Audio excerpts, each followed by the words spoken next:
નમસ્કાર દર્શક મિત્રો, ખબર ગુજરાત ન્યૂઝ ચેનલમાં તમારું સ્વાગત છે। આજના તાજા અને મુખ્ય સમાચાર જાણીએ તે પહેલા ચેનલને સબસ્ક્રાઇબ કરી લેજો। તો મિત્રો, સૌપ્રથમ આજના તાજા સમાચારને લઈને વાત કરીએ તો આગામી કલાકોમાં 10 ઇંચ વરસાદ પડશે। અંબાલાલ પટેલ। રાજ્યના મોટા ભાગના વિસ્તારોમાં છેલ્લા 2 દિવસથી ભારે વરસાદ વરસી રહ્યો છે। અમદાવાદમાં ગત મોડી રાત્રે ભારે વરસાદથી રસ્તાઓ પાણીમાં ગરકાવ પણ થયા હતા, જ્યારે હવામાન નિષ્ણાત એવા અંબાલાલ પટેલે વરસાદને લઈને આગાહી કરી છે। તેઓએ જણાવ્યું છે કે આગામી 2 દિવસમાં વરસાદનું જોર વધશે।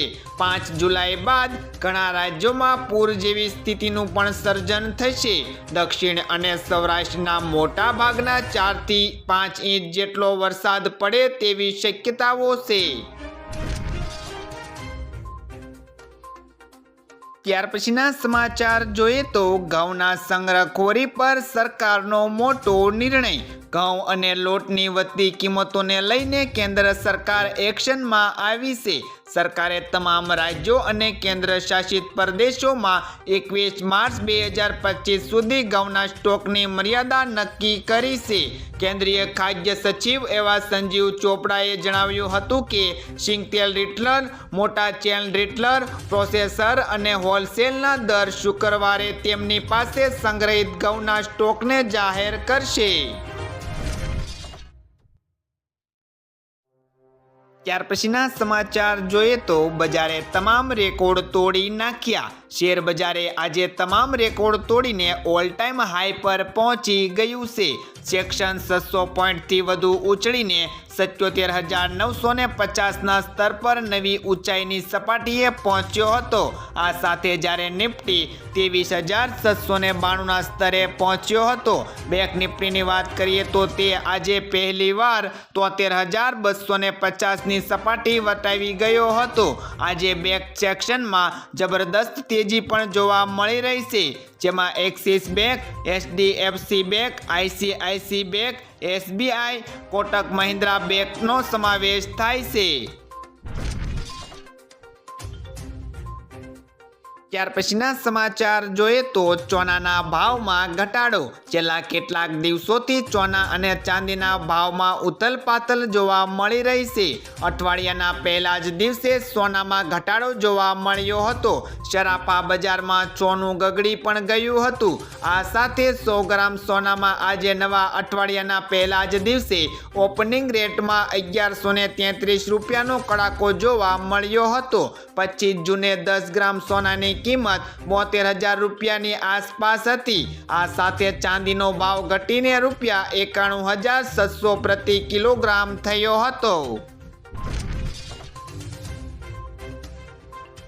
ત્યાર પછીના સમાચાર જોઈએ તો પાવાગઢની રોપવે સેવા સ્થગિત। પંચમહાલના સુપ્રસિદ્ધ યાત્રાધામ એવા પાવાગઢ ખાતે વરસાદને કારણે રોપવે સેવા બંધ કરાઈ છે। રાજ્યમાં વરસાદી માહોલ છે, ત્યારે પાવાગઢ ખાતે પણ પવન સાથે વરસાદ પડી રહ્યો છે।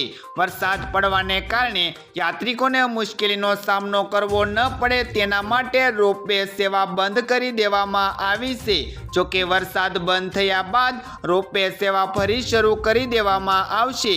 ઉલ્લેખનીય છે કે વરસાદને કારણે પાવાગઢ ડુંગર 16 કળાએ ખીલી ઉઠ્યો છે।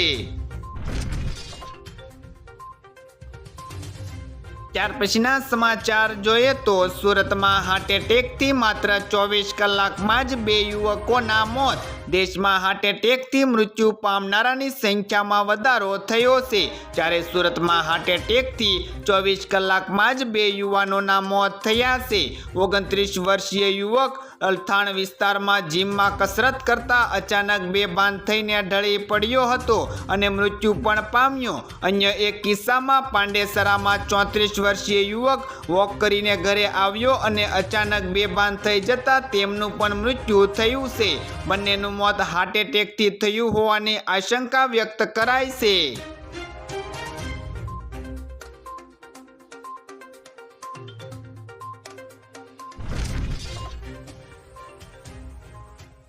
ત્યાર પછીના સમાચાર જોઈએ તો રાજ્ય સરકારની કેબિનેટ બેઠક મળશે. મુખ્યમંત્રી એવા ભૂપેન્દ્ર પટેલની અધ્યક્ષતામાં આજે સવારે 10 વાગ્યે બેઠક મળશે. આ બેઠકમાં રાજ્યમાં વરસાદની સ્થિતિ અંગે પણ ચર્ચા કરવામાં આવશે. ખરીફ વાવેતર અને સિંચાઈની જરૂરિયાત મુદ્દે પણ આ બેઠકની અંદર ચર્ચા થશે. રાજકોટ અગ્નિકાંડ મુદ્દે SITના રિપોર્ટ અંગે પણ આ બેઠકની અંદર ચર્ચા કરવામાં આવશે. આ સાથે GCS પોર્ટલ સંદર્ભે ઊભા થયેલા પ્રશ્ન મુદ્દે પણ ચર્ચા થશે. ત્યાર પછીના સમાચાર જોઈએ તો મહેસાણા પાલનપુર ડબલિંગ કામ માટે પશ્ચિમ રેલવે રૂટ પર પડશે અસર.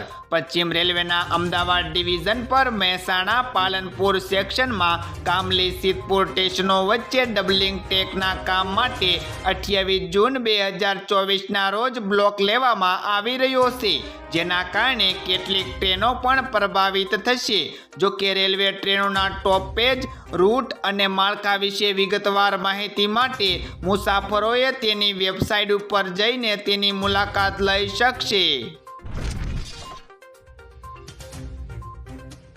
ત્યાર પછીના સમાચાર જોઈએ તો કેજરીવાલને જેલમાં જ રહેવું પડશે. દિલ્હીના CM એવા કેજરીવાલના જામીન માટે ઈડી દ્વારા દાખલ કરવામાં આવેલી અરજી પર દિલ્હી એસીમાં સુનાવણી હાથ ધરવામાં આવી હતી. કોર્ટે કહ્યું કે અમે બંને પક્ષોને સાંભળ્યા છે. નીચલી અદાલતે ઈડીના દસ્તાવેજોને ધ્યાનમાં લીધા ન હતા. આવી સ્થિતિમાં હાઈકોર્ટે કેજરીવાલના જામીન પર સ્ટે મૂકી દીધો છે. તેથી કેજરીવાલે હાલ જેલમાં જ રહેવું પડશે. રાઉઝ એવન્યુ કોર્ટે કેજરીવાલને જામીન આપ્યા પણ હતા.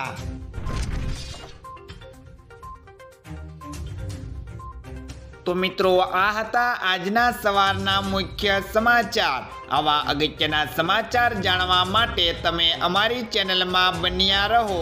આભાર.